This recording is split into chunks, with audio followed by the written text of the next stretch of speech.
তোমাকে সবার বউগুলোরে আমার বাসায় দিয়ে দেবো, সবার সাথে সংসার করতে। বিয়ের প্রলোভন দেখিয়ে এক তরুণীকে আটকে রেখে তার আপত্তিকর ছবি তৈরির চেষ্টা সহ প্রতারণা করে 13 লাখ টাকা আত্মসাতের মামলায় গায়ক মাইনুল আহসান নোবেলকে গ্রেপ্তারের পরদিন জামিন দিয়েছেন আদালত। মানুষ মাত্রই ভুল, আবার হয়েছে, আবারও হইতে পারে। সব প্রতিবাদে মাফ করে দিয়ে দেন।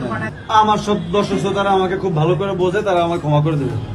ঢাকার মেট্রোপলিটন ম্যাজিস্ট্রেট রাজু আহমেদ মঙ্গলবার আপোষের শর্তে জামিনের আদেশ দেন। বাদীপক্ষের আইনজীবী সাজিদুল ইসলাম এ তথ্য জানিয়েছেন।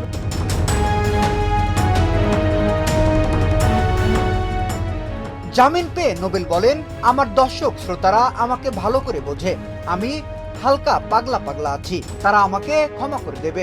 মানুষ মাত্রই ভুল, আমারও ভুল হয়েছে, আবারও হইতেই পারে। এর আগে 2 ফেব্রুয়ারি গায়ক নোবেল সহ 5 জনের বিরুদ্ধে একই আদালত গ্রেপ্তারি পরোয়ানা জারি করেন।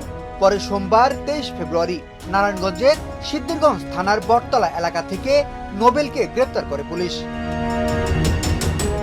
গত বছরের 13 আগস্ট ভুক্তভোগী নারী বাদী হয়ে আদালতে মামলাটি দায়ের করেন। মামলাটি গ্রহণ করে পিবিআই, তদন্তের নির্দেশ দেন আদালত।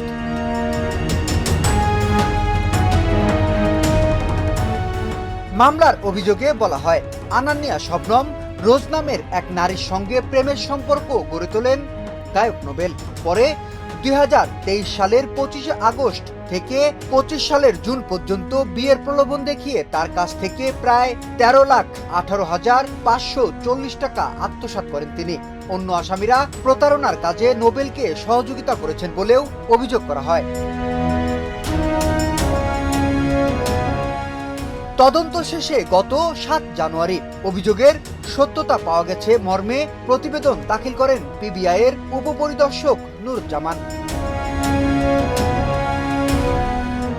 নোবেল ছাড়াও এই মামলার অন্য আসামিরা হলেন নোবেলের মা নাজমা হোসেন, স্ত্রী ইসরাত জাহান প্রিয়া, সহকারী মুনেম শাহ শমিক ও পরিচিত মাসুদ রানা।